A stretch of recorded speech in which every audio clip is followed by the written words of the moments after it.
Welcome back to Trains and Toys with Papa Joe. For those of you that actually follow along, I'd like to apologize for this late release. The answer to the last trivia question is 2.2 million. This video is trivia. What is the largest railway museum worldwide? Stay tuned to the next video for the answer. So I had a lot going on this week, and this next series is going to be multi-part. Had a wedding in the family, so I apologize for the delay in releasing any of this, but I've been a bit busy. Um, this is going to be a multi-part series, so please follow along. Well, good morning. As you can see, this is my next project, the Diamond Coal Corporation.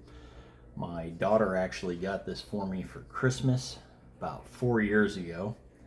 Now that I actually have a training room to put it on, I need to get this built, especially because I need to put it on the layout to go ahead and do or put scenery and finish the mountain range area, or finish it, start it really. But I need to know what kind of footprint. It does tell me exactly what the dimensions are going to be, but I am a site person, so I would like to build it so that I could put it over there and see exactly how it goes. So this is kind of an unboxing. I took the plastic off. It's got this nice big thing that goes in the front of it. Also tells you the dimensions. I'm just going to set that off to the side for now. And we'll get going. Sorry about that. My camera's kind of in a precarious place. I'm trying a different angle, so I just bumped into it. So you get your instruction sheet.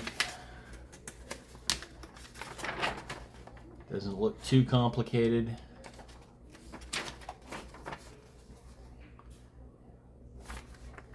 Four pages.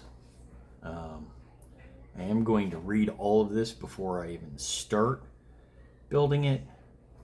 And I do believe I'm going to go ahead and paint a majority of it before putting it together. Go ahead and get it all off its sprues. A lot of parts. Also has these signs for different things. Not sure if I'm going to use those or not. We'll see if that's what I'm actually going to call it, if I'm going to come up with a unique name for it. Looks like we got several different, and it feels like a pretty thick plastic, which is nice because it means it'll be sturdier than some of the things I've been putting together, which were definitely cheaper. Looks like we got a part that wanted to come off its sprue ahead of time.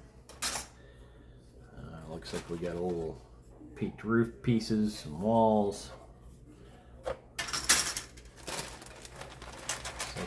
There's a bunch of different stuff in here. Get that plastic out of the way. Ish.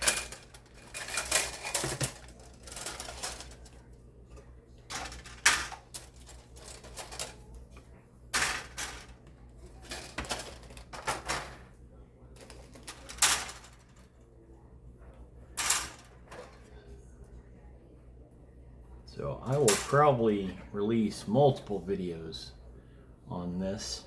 It's going to take some time to build. And there's the acetate for the windows. Somehow it's already dirty, but that's okay. We'll figure that out. It can give you a little, if there's a missing part or you want spare parts, they'll go ahead and send them out to you. $5 for shipping and handling for spare part requests. For items lost or damaged by you during construction. If there's shortages, there's a phone number. If like not all the kit stuff came in, and they'll send that to you for free. Let's say that probably goes together. Yeah, sure enough, just like that. I'm gonna go ahead and pause this for a moment and get a little more organized. I just wanted to do a quick unboxing. Actually, maybe I'll make this its own entire little video. Um, and then I'm going to make several videos for this one. It may be a little bit longer than normal. I'll do some shortened videos, but I'll do some expanded videos as well, to where I'll do a time lapse of pretty much everything I've done. That being said, I'm going to sign off for now so I can listen to a little bit of music, and I'll be back later. Thank you.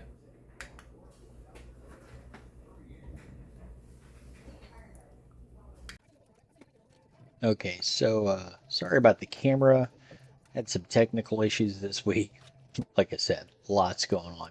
Was lucky to find any time to do anything on any of my models. I do want to preface all of this saying that this clip that is sped up and shortened down to about 5 minutes took about 45 minutes to an hour, but I wanted to go ahead and put it in there um, just so you guys can kind of get a feel of what it takes place when I'm not on film a lot of times. Um, and you have to be very careful when you're cutting the parts out of these sprues. You want to get them as close as possible, but not too close as to damage the actual part. And you'll see some more finer detail of why I do what I do when I cut them out of the sprues like this and leave a little bit of nub. It does require a lot of sanding, but it's worth it in the end because you get a better fit and a better look of your model.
All right, got everything cut out of it.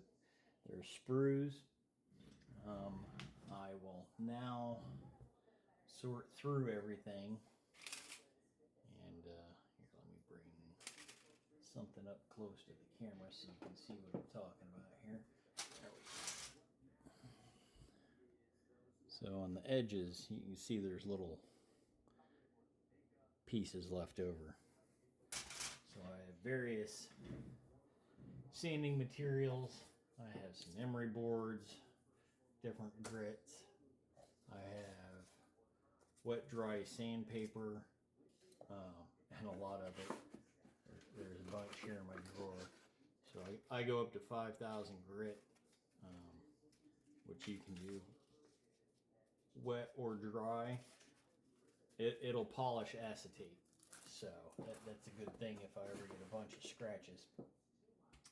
But I'll be sorting everything and filing down, sanding, making sure everything, all the rough edges are taken care of. I do not like how they molded these because I should just be able to weather it and paint it, but I can't. So there's a pretty good look. You can see there's lines from the plastic molding in here, which is okay because I think I'm going to go ahead and prime everything and then paint it the way I want to paint it. Hope you enjoyed this video. Please like and subscribe. Tune in for the next video in this build series. It is an ongoing series, will be multiple parts. If you have any questions, comments, constructive criticism, please leave in the comments. Thank you and have a wonderful day.